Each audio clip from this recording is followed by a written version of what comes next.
Hey, good morning. This is the 5am Mester Scrum Show. I hope you're doing well. And good morning. I'm Greg Mester, Scrum Master and Agile Coach. And we're here to talk about Agile and Scrum in a practical and tactical way. And have some fun. Keep stuff light and lean and to the point, and help our customers grow their product and get more business. And like I said, not working 60 to 80 hours a week and getting it done and going home to your family and friends.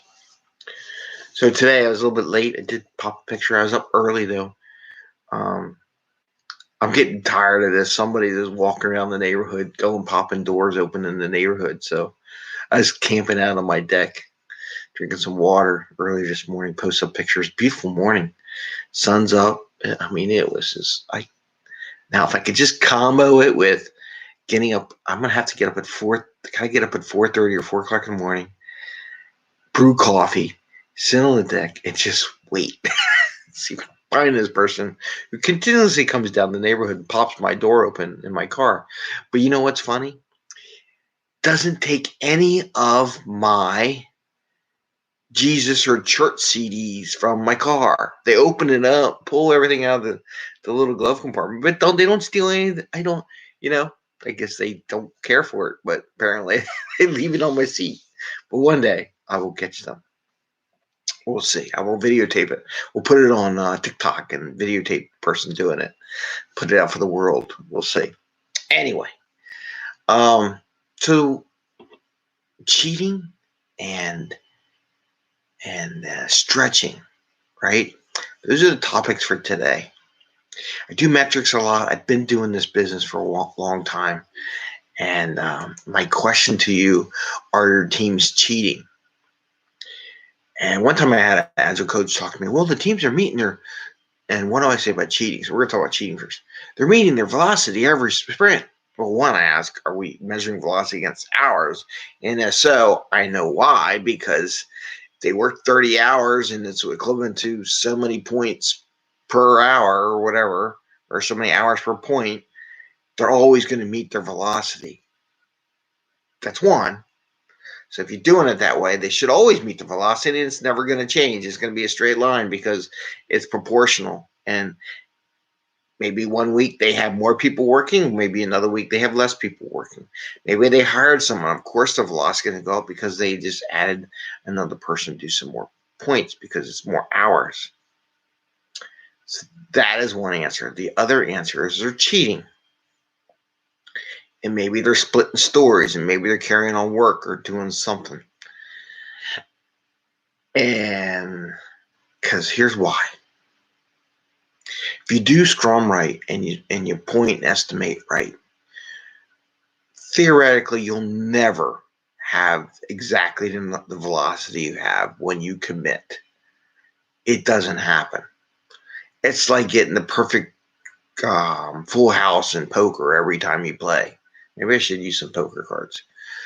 That's what I should have done. I should have took some poker cards and made that my intro. That would have been perfect, actually. Shoot, darn it! Next time I talk about cheating, I'm taking the planning poker cards, and I'm gonna go, "Are you cheating?" I should take this as a picture. When I get done this, I'll take a picture. I'll go like this.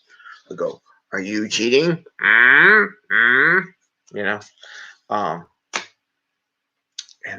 And there's no way you get that perfect velocity. You either be a little bit above it because maybe you got some stuff done early and you got some more points, or you're a little bit below it because you push the envelope. But you don't get all the time the exact same velocity every time. It's like getting a perfect grade every time and getting 100%. Everybody knows when you cheat or you copy off the smartest person in the room, you change some of your answers. You don't get the exact same score of the smartest person in the room. So why would you get the same velocity for your team every time you go out? You at least, some people aren't stupid enough. Well, we said we're going to get 40 points this point. So let's get 40 points this sprint exactly and make our sprint goal every freaking time. It shouldn't happen because it's a variable estimate. There's no exact science. There's no Maybe you get it once or twice, but you don't get it every time in every sprint. That tells me you're cheating. That tells me you are making stuff up. Just to let you know. And this is what Scrum Masters should be looking for. This is what Agile coaches should be looking for. And when I hear coaches say that their teams are meeting their velocity, everything's good, it's been steady, and that they meet their commitment every time, and I go look at their data, I said, one, you don't know anything as an Agile coach because you can't realize that your team is doing something weird because there's no reason for that. Now, I just mentioned, so this is the second part I mentioned, pushing the envelope, trying things, right? And we talked the other day about trust, and I put some videos of trusting. It's about trusting the team, letting them explore, collaborating, right? We talked about collaborating as a team. And here's what I really want to ask you. And on page 73 of this book, chapter, whatever 73 was, had a lot of good stuff in the 70s in this book. Some good, nice, juicy nuggets for people to look at. So, it's really nice your team is hitting the velocity every time and they're good. But let me ask you a question. Is your team really pushing the envelope on what they can achieve? That is the important question, right? Are they, they're just working it for the throughput. Everything's about the throughput. Are we giving them enough time? And I got a cat. Are we giving them enough time to try to be creative on their solutions, to try new options? Like, are we allowing them to experiment to see if they can find ways to do twice as much work in the same period of time, right? If they're not, that's the heart of Scrum, right? Having that trust and collaboration with the product and the business area. So, hey, I want to try a new tool. I just saw this thing go up on the internet, or I saw this new automated test, or I saw this new JavaScript, or I saw this new thing on Bitbucket. I saw this thing that they shared. I saw a video the other day. I saw a new way to do new product that came out. I would like to try that product or that idea on this particular subject matter that we have a business use for. I want to see if I can make it quicker and faster and better. So over a long time, my curve starts going vertical, right? You as Scrum Masters and Agile coaches and teammates and people in the Agile world, you got to start thinking that way. Are you giving your teams enough room to experiment? Is there trust in the team, trust in the business that knows, hey, that's good with me. We want to try it, and you have a story. The beauty of having the business story behind it is that it gives you something to strive for. It has business value when you do it. It's just not, I'm going to willy-nilly develop a database that handles this stuff. I have some business value, a product, a story that I want to create, and then I want to apply this new technique, and I got a cat. Hi, Bubbles. How you doing? You want to say hi to everybody? There's Bubbles. There's Bubs. Hi, Bubs. That I got this new technique that I want to apply, and I want to try to make it better. And I think we could do it. Make this, or I'm gonna take this little bit of this time that we're doing this. I'm gonna build a call routine or a routine that we can all use forever, because it just annoys me because I keep typing the same thing over and over again. I really make this. I want to do a little refinement as I work the story.